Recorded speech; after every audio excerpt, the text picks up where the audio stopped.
Mari kita berdoa.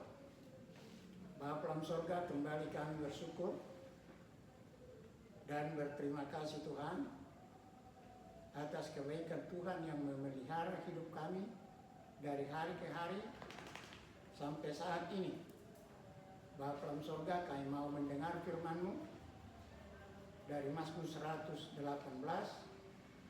ayat 19 sampai dengan 29. Berfirmanlah Engkau, kami telah siap mendengar. Dalam nama Tuhan Yesus, kami telah berdoa. Amin. Saudara yang dikasihi Tuhan Yesus, nats renungan Mazmur 118 ayat 19 sampai dengan 29. Demikian firman Tuhan. Bukakanlah aku pintu gerbang kebenaran. Aku hendak masuk ke dalamnya, hendak mengucap syukur kepada Tuhan. Inilah pintu gerbang Tuhan. Orang-orang benar akan masuk ke dalamnya. Aku bersyukur kepadamu sebab Engkau telah menjawab aku dan telah menjadi keselamatanku. Batu yang dibuang oleh tukang-tukang bangunan telah menjadi batu penjuru. Hal itu terjadi dari pihak Tuhan. Suatu perbuatan ajaib di mata kita. Inilah hari yang dijadikan Tuhan.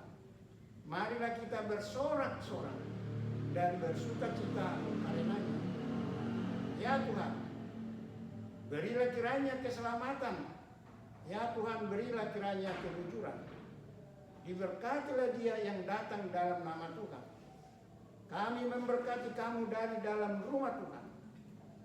Tuhanlah Allah, Dia menerangi kita. Ikatkanlah korban hari raya itu dengan tali pada tanduk-tanduk mesbah. Allahku Engkau, aku hendak bersyukur kepadamu. Allahku, aku hendak meninggikan Engkau. Bersyukurlah kepada Tuhan sebab Ia baik. Bahwasanya untuk selama-lamanya kasih setianya. Demikian firman Tuhan.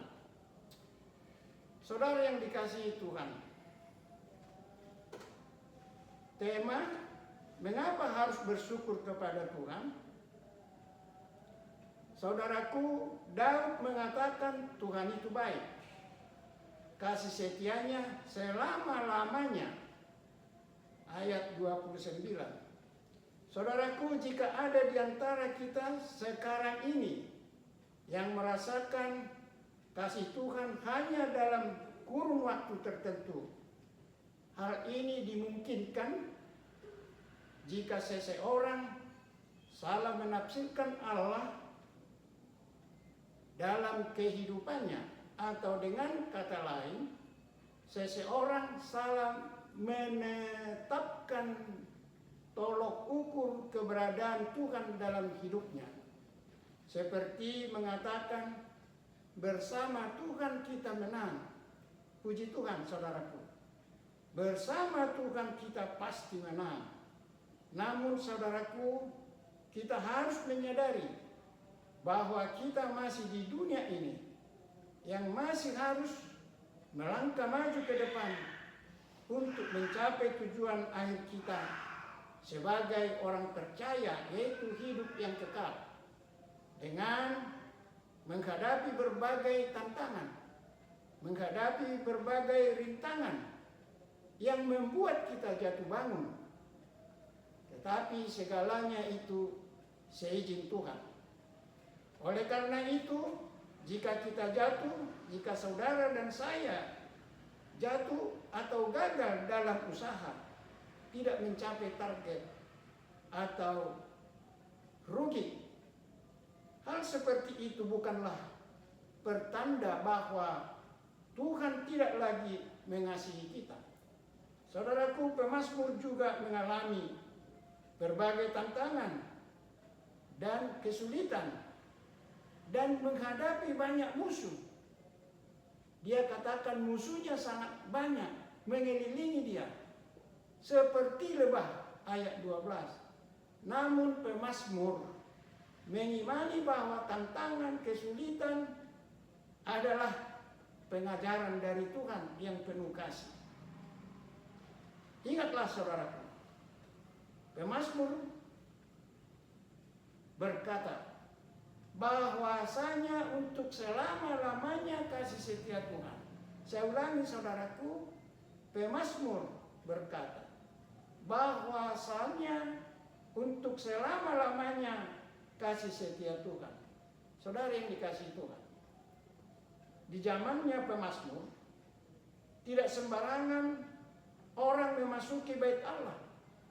Hanyalah orang-orang tertentu seperti imam yang bertugas.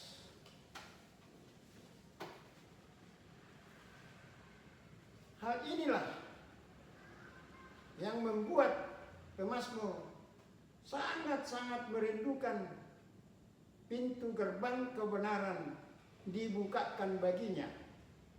Pintu gerbang kebenaran ialah Yesus sendiri. Yohanes 10 ayat 7. Di mana hanya orang-orang benar yang dapat masuk dan sampai kebenaran Allah.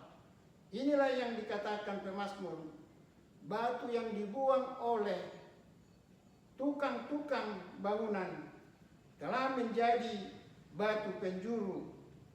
Saudaraku, batu penjuru ialah batu yang ditempatkan di setiap dua sisi tembok yang membentuk siku, sehingga keduanya tembok itu dapat bersatu satu sama lain dengan saling menopang, dengan saling menguatkan, sehingga bangunan itu sangat kokoh.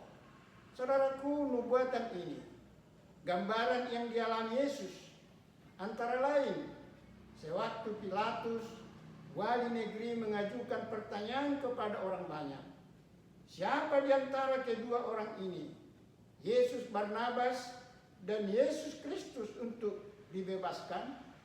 Orang banyak menjawab Barnabas. Orang banyak menolak Yesus. Hal inilah yang dinubuatkan pemazmur, yang mengatakan batu yang dibuang tukang-tukang bangunan menjadi batu penjuru. Saudaraku, tidak lama lagi kita akan merayakan hari kebangkitan Yesus dari antara orang mati, yang disebut hari Tuhan. Hari yang Tuhan jadikan dengan luar biasa dan kudus, beda dari hari-hari yang lain.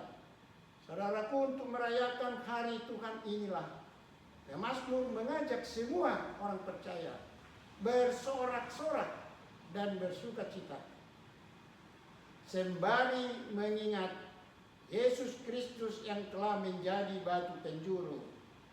Amin. Tuhan memberkati.